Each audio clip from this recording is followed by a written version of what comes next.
こんにちは。今回の動画では iPhone で物が減らせた8つの便利な使い方を紹介します。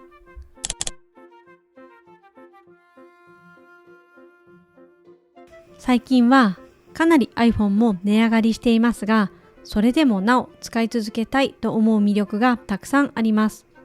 その一つとして iPhone を使うことで結果的に物が減らせたことが私にとっての最大のメリットだと感じています。他にも良いところはたくさんありますが、今回は物が減らせたという観点で8つの便利な使い方をご紹介します。少しでも参考にしていただけると嬉しいです。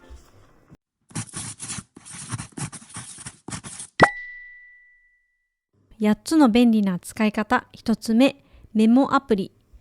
私は主に原稿を書くのにこのアプリを使っていますが、学校関係の手紙などもこちらに保存しています。フォルダをインスタ、YouTube、ノートなどの発信ごとにまとめたり、フジロックに行く時の持ち物リストや何にいくら使ったかなど、翌年に改善したいことなども忘れないようにメモしています。メモの良いところは忘れたくないことを残しておけることです。私の場合は来年はこうしようと思ってバレットジャーナルにメモしていましたが、捨ててしまうことが多かったです。1年、2年と残しておきたいことは、フォルダを作ってメモを残しておけば、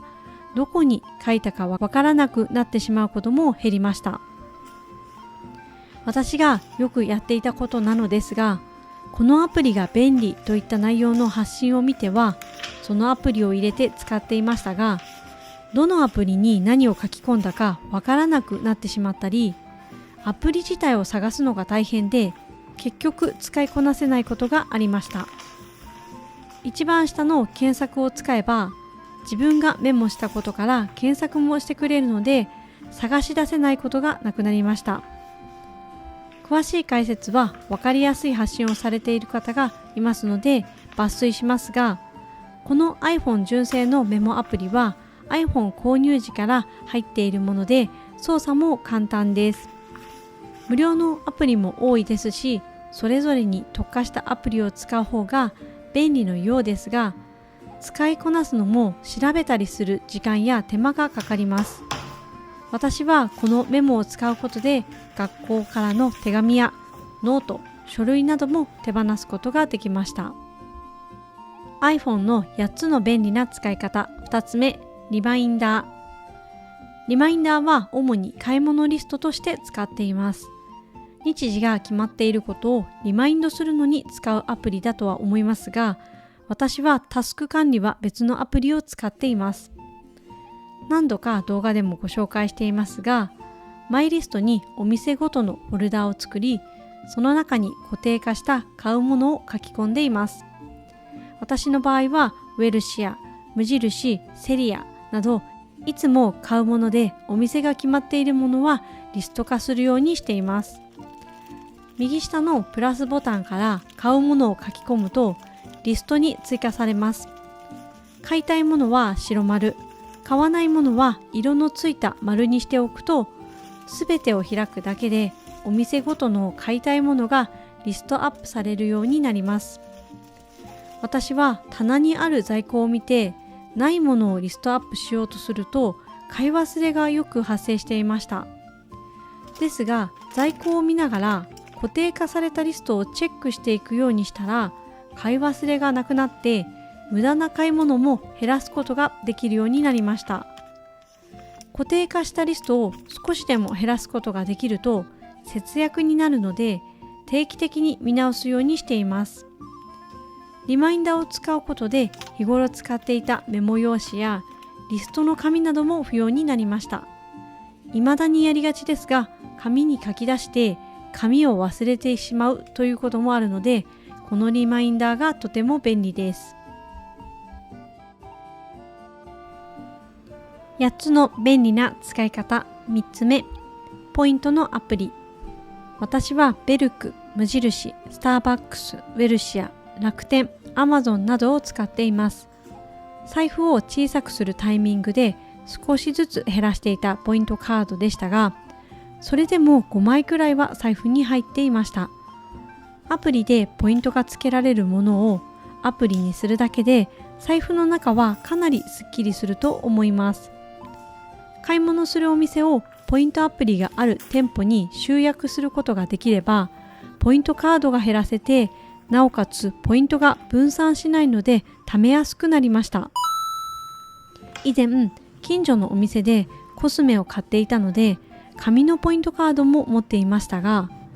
購入する頻度は年に3、4回だったので、楽天で購入してポイントをもらうように変更しました。ポイントカードをアプリで持つことで、財布の中のポイントカードはすべて手放すことができました。ポイントアプリも利用頻度が少ないアプリは定期的に見直して削除するようにしています。8つの便利な使い方。4つ目、e パークのお薬手帳。お薬手帳もアプリを持つことで手帳自体を手放すことができました。お薬手帳を忘れてしまうと窓口負担料金が上がってしまうので、絶対に忘れたくないと思い、このアプリを使うようになりました。マイナンバーと紐付けると健康診断の結果が見れたりするようですが、私はお薬手帳を持たないで済むという理由だけでこのアプリを持っています。8つの便利な使い方。5つ目、住信 SBI ネット銀行。私は住信 SBI ネット銀行を利用しているので、アプリを使って入出金や貯金をしています。住信 SBI ネット銀行はセブンイレブンの ATM でキャッシュカードなしでアプリ一つで利用ができます。なおかつ、いくつかの目的別口座を持つことができるので、フジロック貯金、家電貯金、旅行貯金など何にいくら貯められているのかが見えてモチベーションが上がります。しかも設定をすれば自分名義の他銀行の口座から自動でお金を移動してくれるので、先取り貯金もしやすいです。指定された給与口座でなければいけない方にもすごく便利なアプリだと思います。キャッシュカードや通帳が減らせるだけでなく、貯金を10個までの目的別口座で管理ができるようになるのが本当に便利で気に入っています。8つの便利な使い方。6つ目、セブンイレブンマルチコピー。以前は家にプリンターを置いていたこともありますが、このアプリを持つとプリンターも不要になりました。プリンターは場所を取る上にインク代が結構かさみます。毎日家でプリンターを使うような仕事ならあった方が良いと思いますが、私くらいの時々使う程度ならセブンイレブンのプリンターで十分です。マイナンバーカードを使えば住民票などのプリントもできますし、先日は祝辞の文章を PDF にしてプリントアウトもしました。ネットで購入した場合の領収書などもダウンロードしてアプリに入れてプリントすることもできるので便利です。このアプリを使うだけでプリンターを持たない選択ができるので、プリンターを時々しか使っていない方はぜひ一度使ってみてください。8つの便利な使い方。7つ目、マネーフォワードミー。以前はバレットジャーナルで月の支出を管理していたのですが、最近は家計簿をデジタルに移行しています。確定申告などの経費の管理もしているので、家計簿をなるべく自動化したいと思い、マネーフォワードミーを使い始めました。以前はうまく使いこなせませんでしたが、支払い方法をクレジットに統一し、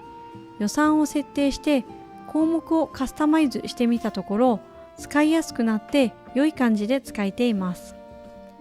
銀行口座や証券口座、クレジットカードなど4つまで連携ができるので、月の支出だけでなく総資産が見えて節約のモチベーションが湧いています。